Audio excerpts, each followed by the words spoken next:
मुकुरिव भावाचिदचित समं भान्ति द्रव्य व्ययजनिलसन्तान्तरहिता जगत्साक्षी मार्ग प्रकटन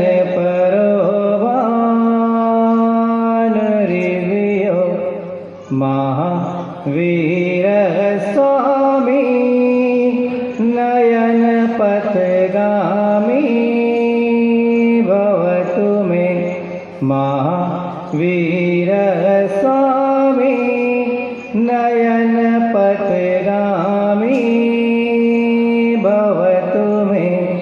वर्तमान शासन नायक भगवान महावीर स्वामी की, आचार्य भगवंत गुरुवर श्री विद्यासागर जी महामुनिराज की, मुनि श्री संभव सागर जी आदि समस्त मुनिराजों की, परम पूज्य मुनि श्री विराट सागर जी महाराज की, मुनि संघ की।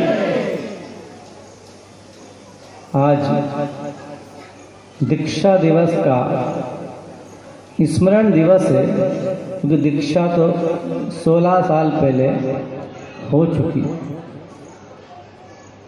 अतीत के पन्नों को पलटकर अगर मैं अपने जीवन में झांकता हूँ तो मेरे जीवन में धर्म नाम की कोई चीज़ तो थी ही नहीं।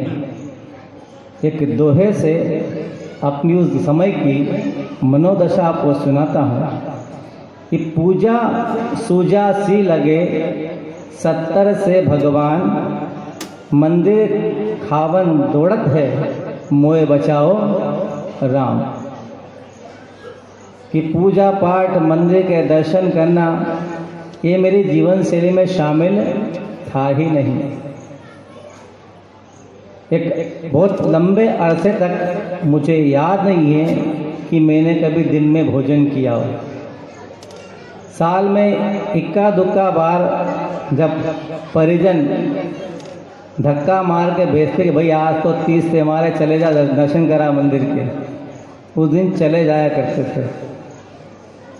पर कहीं ना कहीं एक पुण्य इन सब क्रियाओं को करने के बाद भी मेरी प्रकृति से बंधा हुआ था कि कोई निमित्त मुझे आने वाले भविष्य में मिलना था।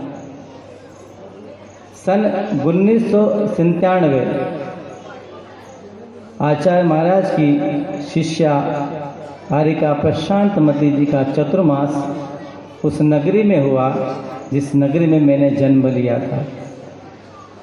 उनका मंगल प्रवेश हुआ, चातुर्मास की स्थापना हुई।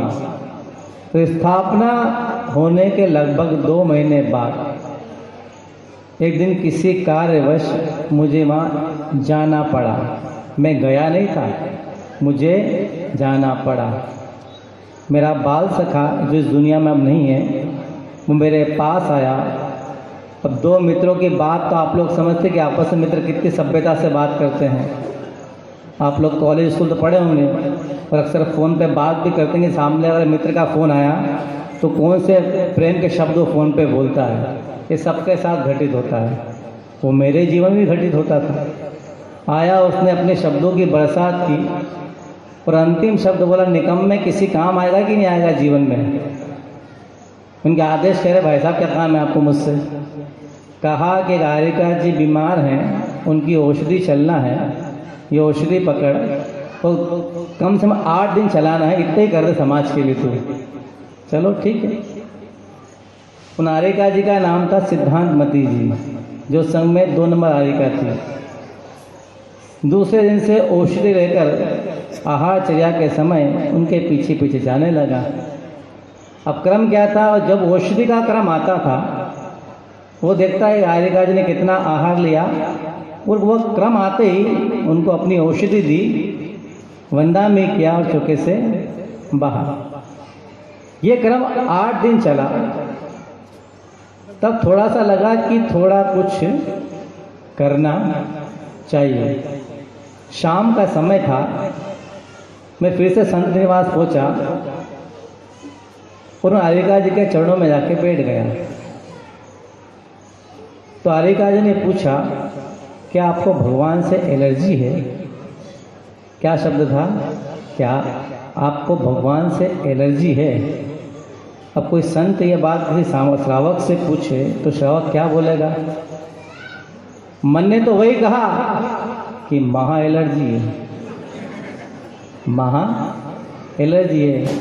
पर शिष्टाचार वसात संत से क्या बोलेंगे? जवाब नहीं दिया, पर मन ने तो जवाब दिया। प्रणाम करके अपने स्थान पर लौट आए और ये सवाल पूरी रात मेरे जहन में गूंजता रहा, क्या आपको भगवान से एलर्जी है? हर प्राणी का अस्तित्व ईश्वर के बाद ही आता है और शख्स ईश्वर की प्राप्ति चाहता है। कोई आपसे ये पूछ ले भरी दुनिया में क्या आपको भगवान से एलर्जी है, तो एक सामान्य इंसान उसका क्या उत्तर देगा? मैंने अपने आप से पूछा कि क्या मैं ऐसा हूँ? क्या मैं ऐसा ही हूँ या जीवन पर्यंत ऐसा ही बना रहूँगा? अंतर की चेतना जागी और दूसरे दिन जब प्रभात हुआ, मैं आहारचर्या के पहले आरिका जी के पास पहुंचा और मैंने उनसे एकांत में पूछा कि आरिका जी, मुझे ये बताइए कि जैन कैसे बना जाता है? मैंने ये बचपन से देखा है, लोग जैन कैसे बनते हैं। सुबह नहाएंगे, अपने नित्य कर्म किया, हाथ में चावल लिया, मंदिर के बाहर कोई मिल गया, वहाँ गप्प गोष्ठी कर ली, जितने समय बात की उससे आधे समय भगवान के दर्शन किए और घर लौट आए। जैसे गए थे वैसे के वैसे लौट आए। पूजन पाठ देखा, विधान सब देखे, पर कहीं धर्म नहीं मिला कि धर्म होता क्या है। वही लोगों की प्रवृत्ति, वो इनकी मानसिकता, और कहलाते हम धार्मिक हैं, हम धार्मिक हैं। मैंने उनसे पूछा कि जैन कैसे बना जाता है? उन्होंने कहा रात्रि भोजन क्या करो, नित्य दर्शन करना चाहिए, आदि आदि सारी बातें बता दी। बात मुझे कुछ जची नहीं कि ये काम तो मैं पहले से जानता था। योग की बात कि चातुर्मास के समय जो बड़ी आरिका थी, उन्होंने मूक माटे का वाचन शुरू किया और मुझे पढ़ने का शौक है। मूक माटे का पता लगा तो उसकी जो प्रति बिकने आई थी, एक प्रति मैंने भी खरीदी। जब उसके पन्ने पलटे तो मुझे शास्त्र जैसा उसमें कुछ लगा ही नहीं, ये तो कविता जैसा है, बड़ा रोचक है। आरिका जी पढ़ाएंगी तो उसको अवश्य पढ़ना चाहिए। अगले दिन से बड़ी आरिका जी ने उसका वाचन शुरू किया और मैं रेगुलर उसको सुनने जाता था।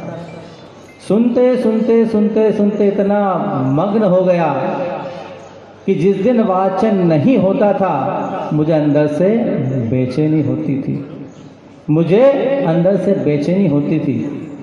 वो मूक माटी ग्रंथ था जिसने मुझे धर्म से जोड़ दिया। मैं कई सारी शंकाएं उसमें उठा था और बड़े आरिका ही मुझे जवाब देती थी। ये करते करते एक दिन मेरे मन में विचार आया कि मुझसे कहा गया था कि क्या तुम्हें भगवान से एलर्जी है? और जो आरिका जी हैं वो ईश्वर की तो आराधना ही करती हैं, और ये मूक माटी ग्रंथ में तो ईश्वर का लिखा गया है। उस समय आचार्य भगवान मेरे लिए ईश्वर ही थे, मैंने कभी उन्हें देखा ही था उस समय। उस मूक माटी ग्रंथ ने मेरे अंदर के जो भाव थे उसको पलट के रख दिया। मैं रेगुलर उस संघ का उपासक बन गया। दिन भर का आधा समय मेरा वहीं गुजरता था। समय बीता और चातुर्मास का काल संपन्न हुआ।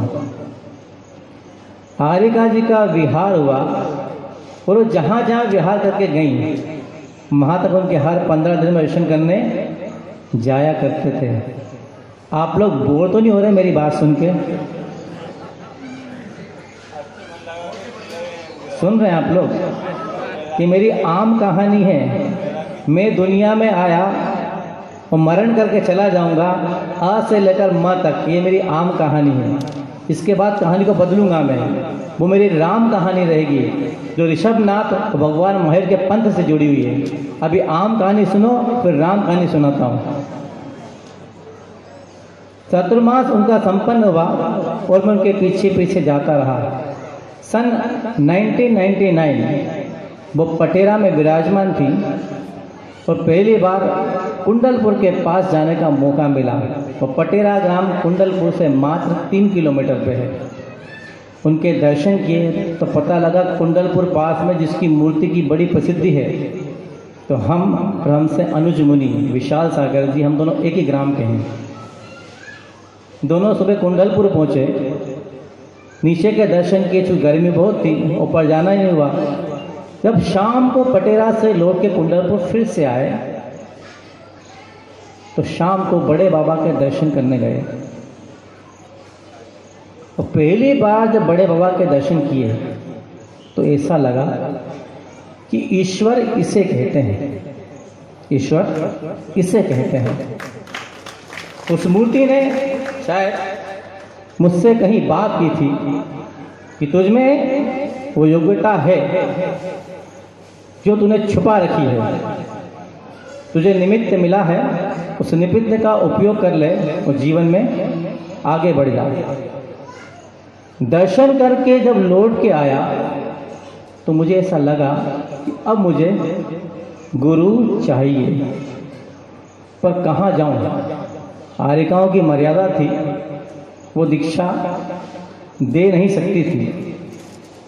रही सांसारिक अवस्था की बात तो मन में एक बार भी विकल्प नहीं आया कि मुझे अब गृहस्थी में जाना है या नहीं जाना है।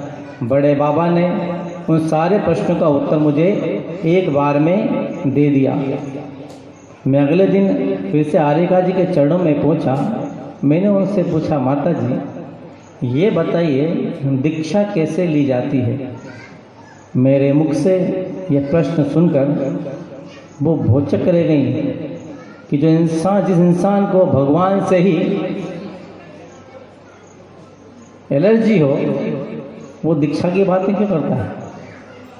मैंने उनसे पूछा दीक्षा कैसे ली जाती है, तो उन्होंने मुस्कुराते हुए कहा, तुम और दीक्षा, तुम और दीक्षा। कहते हैं जीवन पलटने के लिए इंसान के मन पर अगर गहरी चोट लग जाए तो इंसान का पूरा जीवन परिवर्तित हो जाता है। वो बात मेरे मन को छू गई कि दीक्षा और तुम, मन में लगी बात कि अब तो कुछ करा जाए। ये सत्य है और सत्य की तलाश में पुरुषार्थ तो करना ही पड़ता है। फिर से पूछा कि दीक्षा कैसे ली जाती है। 2 शब्दों में जवाब दिया, ये हमारा काम नहीं है, ये कार्य हमारे गुरु आचार्य विद्यासागर जी महाराज करते हैं। तब गुरु जी का नाम मैंने सुन रखा था, वो सुना था बहुत बड़े संत हैं। इतने बड़े संत तक पहुंचकर अपनी बात रखना, उनसे निवेदन करना बड़ा पेचीदा काम लगता था। पर कहीं न कहीं एक सुप्त पुण्य मेरी कर्म की सत्ता में था, वो उदय में आने को तत्पर था। मैंने प्रयास किया और सन 2000 में जब गुरु महाराज नेमावर में विराजमान थे, हम 3 लोग, हमसे अनुज मुनि विशाल सागर जी और ब्रह्मचारी मुकेश, जो वर्तमान में नेमावर के आश्रम के अधिष्ठाता हैं, हम तीनों एक साथ गुरु जी के पास व्रत लेने पहुँचे। गुरु जी स्वाध्याय कर रहे थे, उनको नमोस्तु किया जाके उनके पास में, और कहा महाराज व्रत चाहिए। तब गुरु जी का पहला प्रश्न था, कहाँ से पधारे?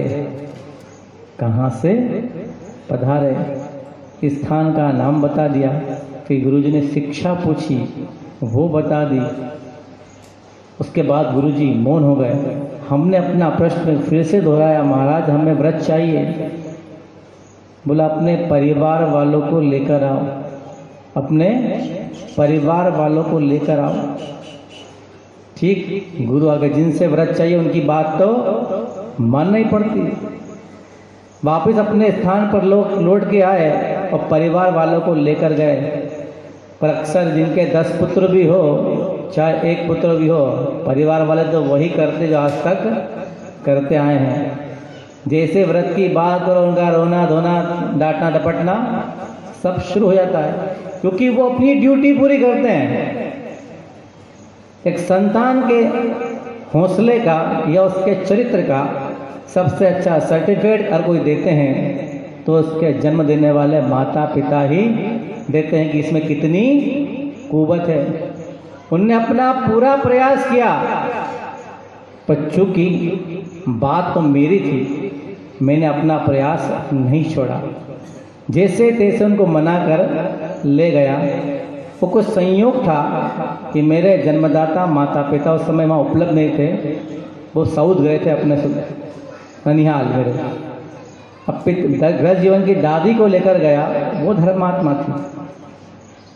तो जैसे सबको सामने किया तो गुरुजी ने पूछा, ये लोग व्रत की भावना रखते हैं, हम क्या करें?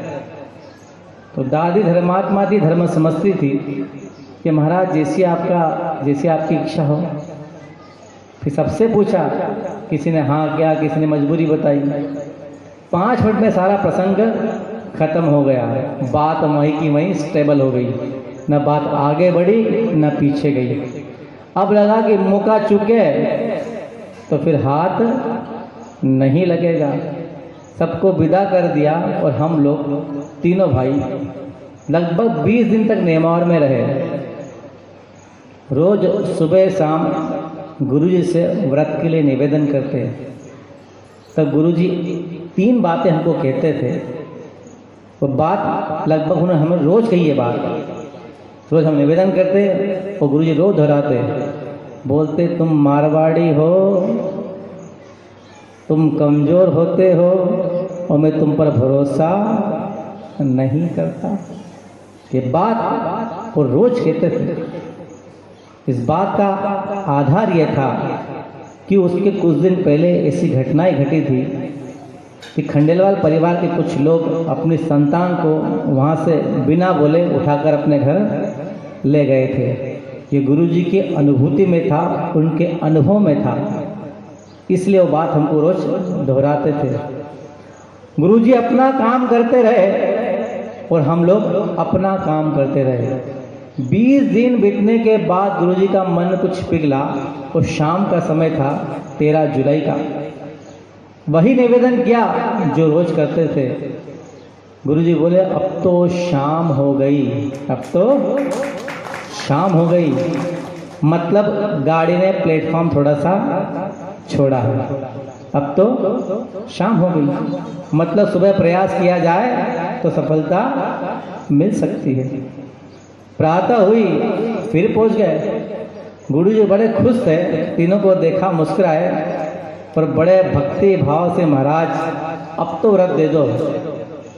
तब गुरुजी ने बड़े खुश होके व्रत दिया और ये कहा कि जैसा हम कहते हैं वैसा करना पड़ेगा, कि महाराज आपकी आज्ञा सिरोधार्य। बस यही जीवन के उन्नति का वो क्षण था जहाँ से राम कहानी की शुरुआत हुई थी। गुरुजी का वात्सल्य मिला। फिर गुरुजी वहाँ से इंदौर आए। चतुर्मास में निवेदन किया, महाराज कुछ पढ़ना चाहते हैं। गुरुजी ने कहा घर पहुँचो, हम संकेत करेंगे, उस समय तुम लोग पहुँच जाना। लगभग 2-3 महीना चतुर्मास बीता इंदौर का। वो गुरुजी विहार करके बीना बारा पहुँचे। ठंडी का समय था। तब खबर आई कि गुरुजी ने याद किया है। मैं उस समय सहारा इंडिया के जॉब में था। मैंने अपने बॉस से पूछा, सर मेरे गुरुजी खबर आई है, हो सकता है मेरा लौटना ना हो। तो बोला आपके पूरी जिम्मेदारी, आप कैसे भाग सकते हैं इसको छोड़कर। क्योंकि सर अभी तो मुझे जाना पड़ेगा, वहाँ जैसा होगा देखा जाएगा। गुरुजी के पास पहुँचा, तीनों से गुरुजी ने बात की। हम फिर तीनों इकट्ठे गए थे, तीनों से बात की। तो अपना उनका जो मंतव्य था कि हम आपको ड्रेस चेंज करा के अपने पास रखना चाहते हैं और आपका अध्ययन कराना चाहते हैं, क्योंकि आप लोगों ने निवेदन किया था। पर चूंकि मेरे जहन में वो संकट था, वो ड्यूटी मेरी अधूरी थी जिसको मैं छोड़ के आया था। मैंने गुरुजी के सामने अपनी सारी बात रखी। तब गुरुजी 2 मिनट सोचते रहे और वो बोले कि एक काम करो, तुम्हारे जो बॉस हैं उनको बुलवाओ मेरे पास। मैंने खबर की, सर आपको हमारे गुरुजी याद कर रहे हैं। जैसे उसने कहा, आचार्य विद्यासागर जी मुझे याद कर रहे हैं। वापिस छोड़ के अगले दिन सुबह बीनावाड़ा पहुंच गए। आते बोले दर्शन कराओ। मैंने सर थोड़ा प्रोटोकॉल मेंटेन करना पड़ता है, थोड़ा वेट करिए। गुरुजी जब सोच से लौट के आए तो मैं लेके गया। अब वो गुरुजी को पहली बार देखा होगा, वो एक टक उन्हें देखे जाए तो कहते हैं मारवाड़ी का बावड़ो हो गया, बावड़ो वो हो गया बावले को देख के। मैंने सर कहिए क्या कहना आपको? कि जैन साहब मुझे कुछ नहीं कहना, जो कहेंगे ये कहेंगे, जो कहेंगे ये कहेंगे, मैं कुछ नहीं कहूँगा। तो गुरुजी ने कहा कि आपके जो सदस्य हैं उनको हम अपनी टीम में शामिल करना चाहते हैं, तो आपसे उसकी अनुज्ञा चाहिए कि महात्मा जी आपने इस लायक मुझे समझा, मेरा ही जीवन धन्य हो गया। मेरी तरफ से और कंपनी की तरफ से ये पूर्णतः फ्री है। फिर जो भी फॉर्मेलिटीज थी वो पूरी की और फ्री हो गया। ड्रेस चेंज हुआ और लगभग 3 साल तक हम लोग हर साल चातुर्मास में 4 महीने गुरुजी के पास रहते थे और 4 महीने में जो कोर्स वहाँ सीखते थे और जो होमवर्क दिया जाता था उसको फुलफिल 8 महीने में घर में करते थे। ये क्रम चलता रहा। 2004 21 अगस्त का वो दिन, जिस दिन हम लोगों की दीक्षा हुई थी। 2004 में जब अंतिम बार मैंने उस नगरी को छोड़ा जहाँ मैंने जन्म लिया था, 4 जुलाई का दिन था वो, और 5 जुलाई को जब गुरुजी पास पहुँचे और लगभग 1 महीना बीता होगा, सॉरी 1 महीना 1 हफ्ता बीता होगा। घर जीवन के माता पिता गुरुजी के दर्शन करने आए। तो ऐसा होता है कि जिसके माता पिता आते हैं तो भाई जो साथी संगाती होते हैं, कोई लेके आता कि महाराज जी अच्छा श्री भैया के माता पिता आए हैं। तो ब्रह्मचारी कपिल भैया जो वर्तमान में सुप्रभ सागर जी हैं वर्धमान शहीद संघ में, वो लेके गए। तो आचार्य ने पूछा कि अभी तो आपका बेटा है, कुछ दिन पहले इतनी जल्दी कैसे आ गए? तो उस माँ ने कहा कि महाराज मैं तो उसकी दीक्षा देखने आई हूँ। ये दूसरी बात मेरे जीवन का मुनि पद का आधार बनी, क्योंकि मेरे मन में ड्रेस चेंज होने के बाद भी एक संकट, एक कांटा बहुत अंदर तक चुभा हुआ था। अब मेरा ऐसे सौभाग्य कहें या दुर्भाग्य कहें, यह दिन आज तक मैं नहीं कर पाया, क्योंकि मैं अपने माता पिता का एक ही बेटा था। अब उनसे पूछा कि दीक्षा देखने आई महाराज इसके, तो वो संकट जो मेरे मन में था कि कहीं ना कहीं आचार्य जी मुझे रोक देंगे।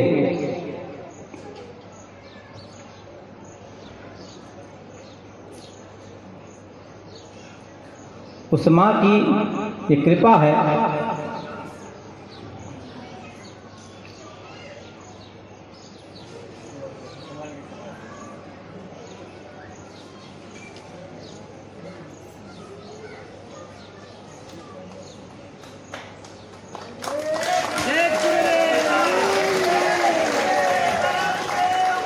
जिसने अपनी ममता का त्याग करके मुझे इस मार्ग पर चलने के लिए स्वीकृति दी। आज भी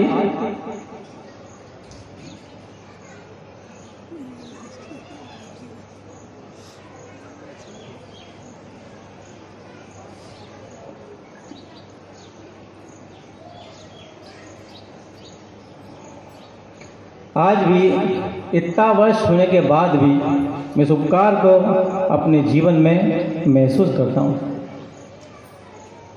कि अगर वो मुझे रोक लेती तो शायद गुरुजी मुझे दीक्षा नहीं देते। दीक्षा मेरी हुई और बहुत कम समय मेरा गुरुजी के पास रहना हुआ। सिर्फ 4 साल 6 महीना और 15 दिन का समय मुझे उनके चरणों में मिला। और गुरुजी ने मुझे आदेश देकर पूज्य मुनि श्री प्रमाण सागर जी के पास भेज दिया।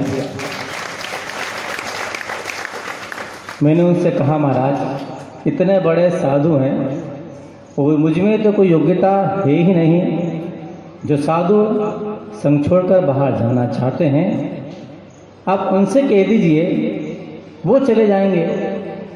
पर कहते हैं हमारे गुरुजी बहुत कम बोलते हैं और जो बोलते हैं उसमें रत्ती भर भी कम नहीं करते हैं। हमने आपके बारे में सोचा है और आप ही को जाना है। मुझे ऐसा लगा कि मेरा सौभाग्य है कि गुरु ने मुझे आदेश दिया कि मुझे जाना है। कोई भी अपने गुरु को छोड़ना नहीं चाहता, पर संघ की कुछ व्यवस्था ऐसी होती है जिस पर ध्यान देके हर शिष्य को गुरु की बात मानना पड़ती है। मैंने सन 2009 में वही काम किया। गुरु जी की आज्ञा मानी और उनकी आज्ञा मानकर प्रमाण सागर जी के पास जाने का मानस बनाया। जब गुरु जी ने मुझे आदेश दिया और उनकी बात में मानने को तैयार नहीं था, तब मैंने अपने गुरु का चेहरा बहुत ध्यान से देखा था। उनकी आंखें एकदम लाल हो गई थी और मुझसे वो चाहते थे कि ये हाँ कर दे। तब मुझे लगा कि मैं तो एक रोड पे पड़ा हुआ छोटा कंकर था, पत्थर भी नहीं। इस देवता की अगर मुझ पर कृपा नहीं होती तो मैं आज क्या होता। सौभाग्य मेरे जीवन का कि गुरु ने आदेश दिया और मुझे पूरा करना है। 8 मार्च सन 2009 से उनके चरणों को छोड़कर मैं प्रमाण सागर जी के पास चला गया। वो लगभग 11.25 वर्ष तक उनके साथ रहा। आप सब जानते हैं प्रमाण सागर जी को अच्छे से। आप टीवी के माध्यम से उनको देखते भी हैं और सुनते भी हैं। उनकी ज्ञान चेतना और उनकी तीक्ष्णता अद्भुत है। मैं 11.25 साल उनके पास रहा। ये मेरे जीवन का सौभाग्य रहा, ये भाग्य रहा मेरे जीवन का कि मैंने उनके साथ रहकर बहुत सारी कलाएं सीखी है। उनकी बेबाकी, उनकी प्रवचन कला, उनका प्रेजेंस ऑफ माइंड और जो उनका नॉलेज है उसका पूरे ब्रह्मांड में कोई तोड़ नहीं है। अद्भुत संत है। गुरु जी ने शायद मेरे अच्छे भविष्य के लिए उनके चरणों में मुझे भेजा था और मैं जितना सीख सकता था उनके श्री चरणों में रहकर मैंने सीखा। और गुरु ने जिस आशय से मुझे वहाँ भेजा था वो मैंने पूरा किया। 11.25 साल के 10 साल 8 महीना और 22 दिन के पूरे समय में हमें कभी याद नहीं है कि हम दोनों संतों के प्रेम में कभी एक क्षण की कमी नहीं आई है। मैंने गुरु जी को छोड़ा था, पर मुझे कभी ऐसा लगा ही नहीं कि मैं आचार्य जी से दूर हूँ। वो जैसे अपने प्रवचनों में कहते हैं पॉजिटिव थिंकिंग के बारे में, वैसा ही उनका वास्तविक जीवन है। उनमें वात्सल्य की कोई कमी नहीं है। ज्ञान तो उनका आप लोग सब जानते ही हैं। मैंने जितना सीख सकता था उनके चरणों में सीखा और एक अच्छा लंबा समय स्वस्थ जीवन उनके चरणों में जीकर आया। जब इतनी अवधि बिताने के बाद गुरु चरणों में फिर से लौटकर आना हुआ, तो पहले भी गुरु की आज्ञा थी और नेमार में जब हम लौटे थे 6-7 महीने पहले, तब भी गुरु की आज्ञा ही थी। ना उन्होंने कुछ कहा ना हमने कुछ कहा। जो गुरु ने दोनों को आज्ञा दी, दोनों ने सिरोधार्य कर ली। पर मैं मानता हूँ गुरु जो कहते हैं उस कहने में कुछ रहस्य तो होता है। जब गुरु ने कहा कि आप दोनों के लिए यह आदेश है, तो तात्कालिक तो मुझे ऐसा लगा कि वाह, हम इतने साल तक प्रेम से रहे, हमने कभी किसी की शिकायत नहीं की, ना गिला शिकवा हमारे बीच में है, फिर ऐसा क्यों?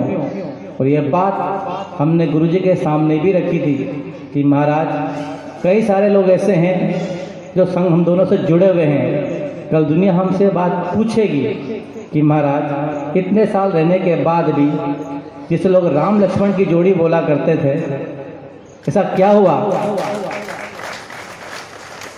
तो हम क्या जवाब देंगे? तो गुरुजी तो महान ही। गुरुजी बोले श्रावक अपना काम करे और साधु अपना काम करे। गुरु के सामने ज़्यादा बोलने की हिम्मत तो होती नहीं है। दोनों के मन में पीड़ा थी कि लंबा समय बीता था, तो गुरु का आदेश मान लिया। महाराज का विहार हो गया और मैं इधर आ गया। पर आज भी जब भी मेरे जीवन में कोई उलझन होती है तो मुझे ऐसा लगता है मेरे गुरु आचार्य विद्यासागर जी महाराज और मेरे बड़े भाई मुनि प्रमाण सागर जी आज भी मेरे साथ हैं।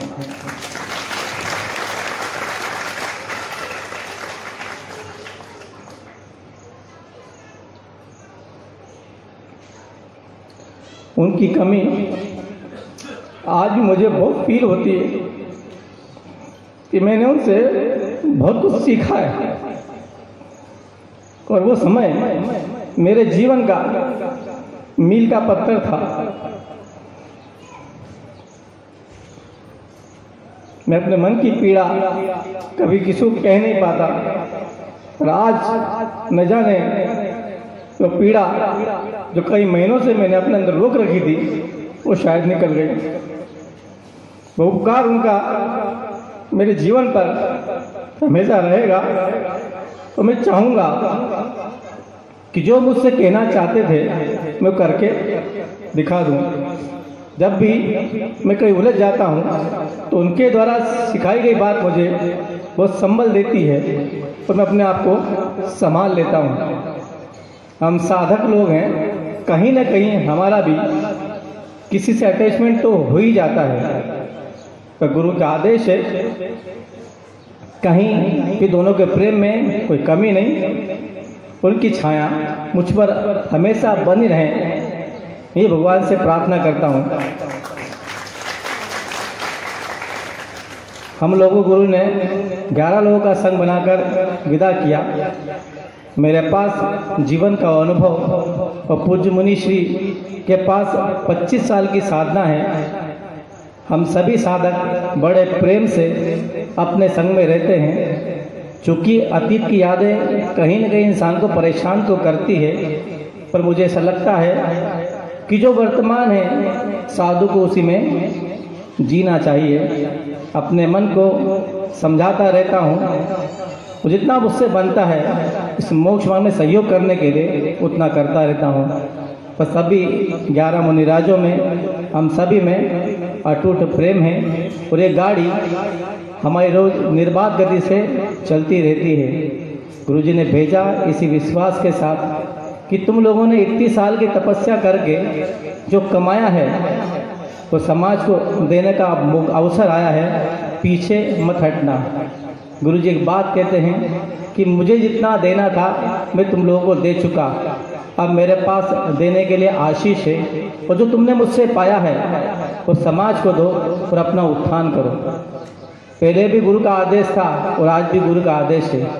जीवन में जो भी घटनाक्रम घटे, कुछ शुभ भी होते हैं तो कुछ अशुभ भी होते हैं। मैं तो एक बात मान के चलता हूँ कि जीवन में जो भी शुभ घटा वो मेरे गुरु का आशीर्वाद, और जो भी अशुभ घटा वो मेरे व्यक्तिगत कर्म का उदय। समय यही सिखाता है कि अतीत में तुमने सीखा है, अतीत की सारी बातों को संजो कर रख लो, और वर्तमान में जो भी अच्छा हो, अच्छे से अच्छा हो वो करते चले जाओ। कि वर्तमान में अगर अच्छा होगा तो भविष्य सुंदर होना ही है। बस यही भावना है कि ज़्यादा कुछ ना हो, ज़्यादा ना पढ़ सकूं, रोज इतना कर लूं कि अपने मन को पढ़ लूं कि मेरे मन के परिणाम मुझसे क्या बोलते हैं। पंचम काल में मुक्ति तो किसी की नहीं है, न किसी को मोक्ष मिलना है। आत्मा अपनी जगह यथावस्थित है, पर मन के परिणाम क्षण क्षण बदलते हैं और उसी से आश्रय होता है। तो प्रयास करता हूँ कि मेरे माध्यम से संघ के किसी मुनि को कोई परेशानी ना हो, उनकी लाइफ स्टाइल में मेरे द्वारा कोई इंटरफेरेंस ना हो, मेरे द्वारा उनका मन ना दुखे। और अक्सर रोज सुबह से लेकर शाम तक अपने मन को पढ़ने का अभ्यास करता रहूं, यही मेरी सफलता है। और यही मैं संघ से चाहता हूं कि मान लो मुझसे कोई गलती हो जाती है तो पूज्य बड़े हैं हमारे कि हमें संभालें, तो कहीं ऐसा होता है तो हमें कह दें कि मैंने मेरे बड़े महाराज प्रमाण से बात सीखी है कि समय कैसा ही हो, परिस्थिति अनुकूल भले ही ना हो, मन स्थिति को अनुकूल जरूर बना लेना। आज सुबह सुबह उनका खबर आई थी, उन्होंने 2 सूत्र मुझे दिए और कहा पॉजिटिव बने रहो और पोलाइट बने रहो। ये 2 सूत्र ये आज के मेरे दीक्षा दिवस के लिए उपहार है और इस उपहार को मैं हमेशा संभाल के रखूँगा। जो उनसे सीखा मेरे आगामी जीवन के लिए वो मील का पत्थर बने। इसी शुभ भावना के साथ अपने गुरु के चरणों में प्रणाम करते हुए उनका उपकार अपने सर पर महसूस करते हुए एक भजन उनके चरणों में रखता हूँ।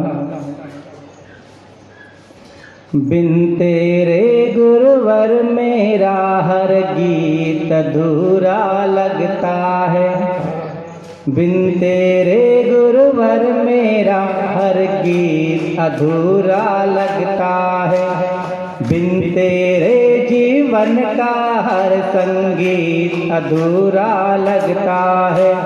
सम्यक पथ पर चलने का,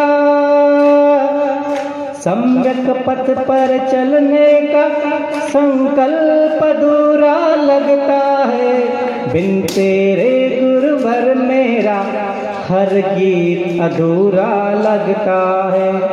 तू ही दाता, तू ही ज्ञाता, तू ही एक सहारा है, तू ही दाता, तू ही ज्ञाता, तू ही एक सहारा है।